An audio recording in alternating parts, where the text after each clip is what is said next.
새벽에 모든 대제사장과 백성의 장로들이 예수를 죽이려고 함께 의논하고 결박하여 끌고 가서 총독 빌라도에게 넘겨주니라.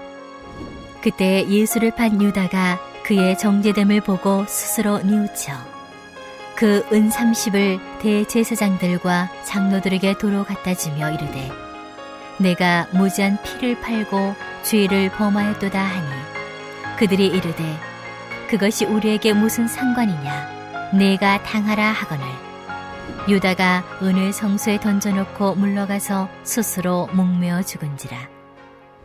대제사장들이 그 은을 거두며 이르되 이것은 핏값이라 성전고에 넣어둠이 옳지 않다 하고 의논한 후 이것으로 토기장의 밭을 사서 나그네 묘지를 삼았으니 그러므로 오늘날까지 그 밭을 피밭이라 일컫느니라.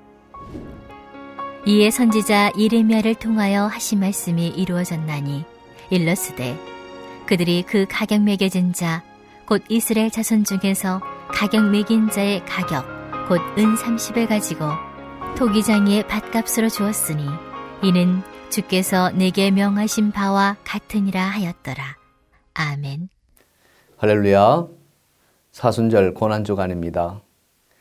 경건의 시간을 통해 주님을 깊이 묵상하는 은혜가 있기를 간절히 기원합니다. 멀리 미얀마에서 들려오는 소식을 보면 안타까움을 넘어 참혹함을 느끼게 합니다. 경찰과 군인들에 의해 수백 명의 사상자가 발생하고 있고 그 가운데는 어린아이도 희생당하고 있다는 것입니다. 시민을 보호해야 할 경찰과 군인들이 이제는 시민에게 테러를 직접 가하고 있다는 것이죠.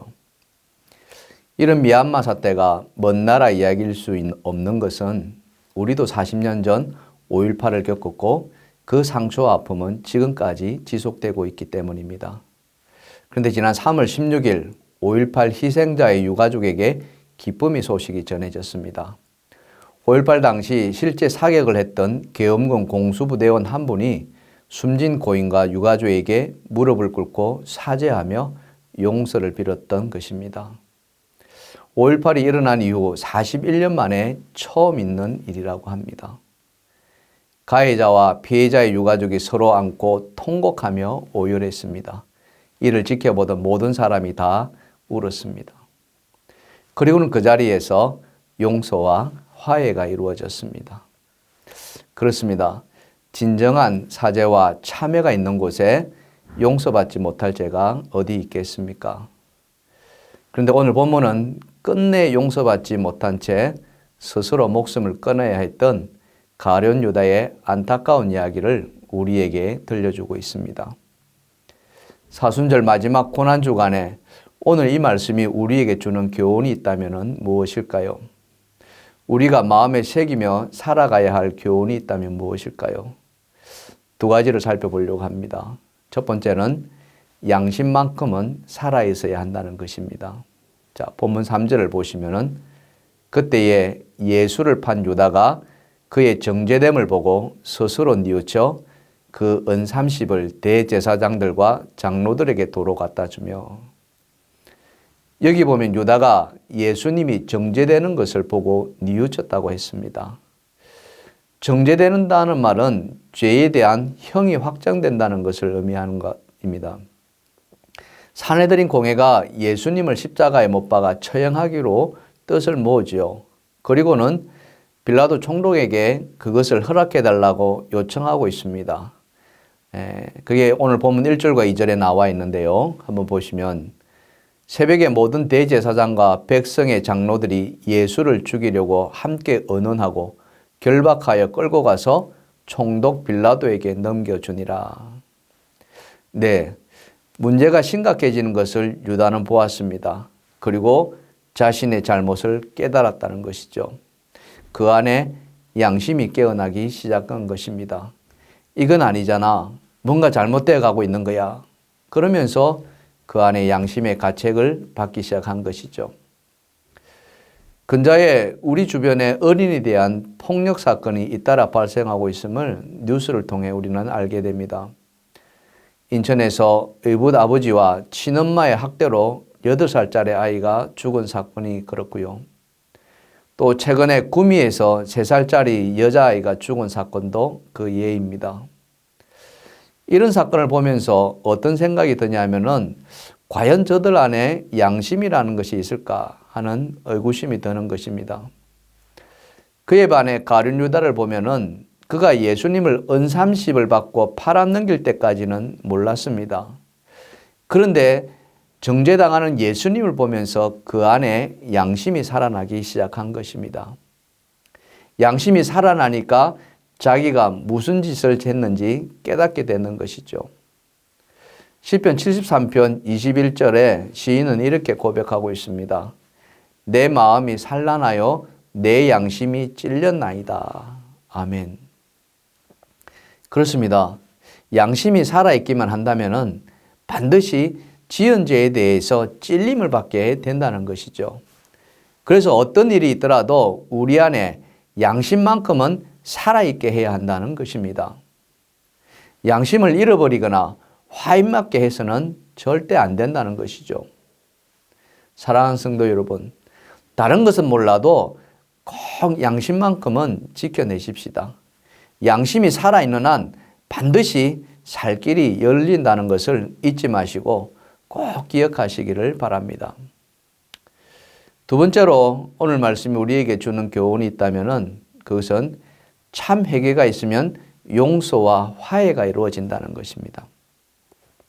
양심의 가책을 받아 자신의 죄를 깨달았다면 그 다음에 무엇을 해야 하겠습니까? 요한일서 1장 9절은 우리에게 이렇게 말씀해 주고 있습니다. 만일 우리가 우리의 죄를 자백하면 그는 미쁘시고 의로우사 우리 죄를 사하시며 우리를 모든 불의에서 깨끗하게 하실 것이요. 아멘. 그렇습니다. 죄를 자백하고 용서를 구하게 됩니다. 베드로의 예를 한번 우리가 살펴볼까요? 예수님이 붙잡혀 가지 않습니까? 그 붙잡혀 가는 것을 보고 대제사장의 집까지 베드로는 따라가죠. 바깥들에서 불을 쬐고 있는데 그 대제사장의 여종이 베드로에게 너도 한 무리가 아니냐라고 따져 묻습니다. 그 말에 베드로는 화들짝 놀라죠. 생각할 겨를도 없이 모른다고 부인합니다. 그것도 무려 3번씩이나요. 마지막 3번째는 어떻게 합니까? 저주까지 하면서 부인합니다. 그게 마태복음 26장 74절에 나와 있는데요. 그가 저주하며 맹세하여 이르되 나는 그 사람을 알지 못하노라 하니 곧 닭이 울더라. 아멘. 어떻게 저주하고 맹세까지 하면서 부인할 수 있습니까? 예수님과 베드로가 어떤 사이였습니까? 예수님이 제자를 택하실 때 제일 먼저 택한 자가 누구입니까? 베드로 아닙니까? 그리고 가는 곳마다 베드로는 빼놓지 않고 데리고 다녔습니다. 변화산에 오를 때도 그랬고요. 겟세마네 동산에서 기도할 때도 베드로는 데리고 다녔습니다. 그러면 베드로는 그래서는 안 되지 않겠습니까? 심지어 베드로가 주는 그리스도시요 살아계신 하나님의 아들이라 고백했을 때 예수님이 어떻게 했습니까? 이 반석 위에 내 계율을 세우겠다. 그러면서 천국의 열쇠를 그에게 지어주기까지 합니다. 자, 마태복음 16장 18절에서 19절 말씀인데요. 또 내가 내게 이르노니 너는 베드로라. 내가 이 반석 위에 내 교회를 세우리니 음부의 권세가 이기지 못하리라. 내가 천국 열쇠를 내게 주리니 내가 땅에서 무엇이든지 매면 하늘에서도 매일 것이요 내가 땅에서 뭐든지 풀면 하늘에서도 풀리리라 하시고. 아멘. 그랬던 베드로였습니다. 그런데 예수님이 힘없이 붙잡혀가는 것을 보게 되자 그냥 두려움에 사로잡혀서 예수님을 모른다고 부인해버린 것입니다. 저는 이게 인간의 연약한 모습이라고 생각합니다. 어디 베드로만 그랬겠습니까? 제가 그 자리에 있어서도 그러지 않았을까요? 저 역시도 연약한 존재입니다. 우리 노래동산에 가면은 많은 기구들이 있지 않습니까? 그 중에 바이킹 같은 거 있습니다. 많은 사람들이 신나게 타는데 저는 절대 안 탑니다. 롤러코스터요, 근처에도 안 갑니다. 심장 떨려서 어떻게 그런 걸 탑니까? 그런 걸 보면 저도 간이 참 작다는 것을 느끼게 되죠. 베드로를 비롯한 우리 모두가 그렇게 연약한 존재들입니다. 그런데 베드로는 그렇게 자기가 3번씩이나 부인하고 나서 닭이 울자 아차 싶은 겁니다. 예수님의 말씀이 생각났다는 것이죠. 깨닫게 된 것입니다. 그래서 어떻게 합니까? 마태복음 26장 75절에 보니까 이에 베드로가 예수의 말씀에 닭 울기 전에 네가 3번 나를 부인하리라 하심이 생각나서 밖에 나가서 심히 통곡하니라. 아멘. 예, 베드로는 밖에 나가서 심히 통곡했습니다. 바로 이건 거예요. 베드로는 자신의 죄를 깨닫고 그 길로 밖에 나가서 땅을 치며 통곡했지 않겠습니까? 참회했다는 것입니다. 이게 용서의 길이고 살 길이라는 것이죠. 하지만 가룟 유다는 어떻게 했습니까? 예수님을 판 대가로 받은 은30을 대제사장에게 도로 갖다 줍니다. 더 이상 그 돈을 갖고 있을 수가 없었겠죠. 여기까지는 괜찮았습니다. 그런데 그 다음이 문제였다는 것이죠. 그렇게 돈을 갖다 주고 나서 그가 해야 했던 것이 무엇이겠습니까? 베드로처럼 자신의 죄를 자백하고 용서를 구해야 했다는 겁니다. 통곡해야 했다는 것이죠. 근데 유다는 어떻게 했습니까? 죄를 자백하지도 않았고 그냥 죄책감에 밖에 나가서 스스로 목을 매었다는 겁니다. 자살했다는 것이죠. 본문 5절입니다. 유다가 은을 성소에 던져놓고 물러가서 스스로 목매어 죽은지라. 너무 안타깝지 않습니까?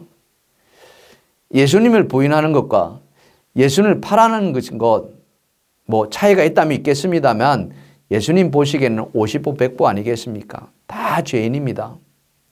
하지만 베드로와 유다는 그 양심의 가책을 받은 후가 달랐다는 것이죠. 베드로는 예수님을 부인하고 닭 우는 소리에 바로 참회를 했던 반면에 유다는 자신의 목에 스스로 올가미를 씌워서 죽은 것입니다. 얼마든지 용서받고 살 수 있는데 유다는 그 기회를 놓쳐버린 것이죠. 저는 오늘 서두에 한 공수부대원의 참회 이야기를 말씀드렸습니다. 사실 그가 총격을 가한 것은 군인으로서 명령에 충실히 따른 것이었다라고 할 수도 있을 것입니다. 하지만 그 일이 있은 이후에 40년의 세월 동안 그는 죄책감에 시달려 왔다고 말합니다. 그에게 양심은 살아있었고 그 양심의 찔림을 받아온 것이라 할 수 있는 것이죠. 그 양심의 가책이 40년이 지난 후에 마침내 유족을 찾아서 무릎을 꿇게 하였습니다. 사죄하며 유가족에게 용서를 구했습니다. 그러자 어떤 일이 일어났습니까? 고인의 형님은 그를 끌어안았습니다. 그리고 이렇게 말했습니다. 이제 죽은 동생을 다시 만났고 그 마음으로 용서하고 싶다고 말이죠. 용서가 이루어졌습니다. 화해가 이루어졌습니다. 가해자의 울음은 죄를 사죄하는 울음이었습니다. 피해자 형님의 눈물은 용서의 눈물이었습니다. 그렇게 두 사람은 참회와 용서 그리고 화해를 이루어낸 것이죠. 사랑하는 성도 여러분, 우리는 연약합니다. 그래서 날마다 넘어집니다. 우리는 완전하지도 않습니다. 그래서 실수할 때가 너무 많습니다. 죄의 유혹에 또 욕심에 넘어질 때가 한두 번이 아니죠. 그런 우리를 주님은 여전히 기다려 주십니다. 참아주시고요. 용서의 기회를 주십니다. 그렇다면 우리가 해야 할 것은 무엇이겠습니까? 양심만큼은 살아있게 해야 한다는 것입니다. 그 양심의 소리에 귀를 기울이는 것입니다. 그래서 죄를 참여하고 용서를 구하는 것입니다. 그러면 다 용서받을 수 있는 것입니다. 이를 위해서 우리 주님께서 이 땅에 오시지 않았습니까? 우리 죄를 용서하기 위해서 친히 십자가에 매달려 죽었지 않았습니까? 주님의 그 십자가는 용서의 십자가입니다. 화해의 십자가입니다. 우리가 지은 죄가 아무리 붉을지라도 우리 죄를 자백하기만 한다면 참여하기만 한다면은 우리 주님은 다 용서해 주십니다. 그런 참여와 용서, 화해의 주인공이 되시기를 주님의 이름으로 축원합니다. 말씀을 생각하시면서 기도하시겠습니다. 첫 번째, 우리에게 주신 양심이 화인 맞지 않게 하시고 선하게 청결하게 하옵소서. 두 번째로 그 양심의 소리에 귀를 기울이며 우리가 지은 죄를 참회하는 용기를 허락하여 주옵소서. 마지막 세 번째로 용서와 화해를 이루는 주님의 은혜가 이 땅 가득 충만하게 하옵소서.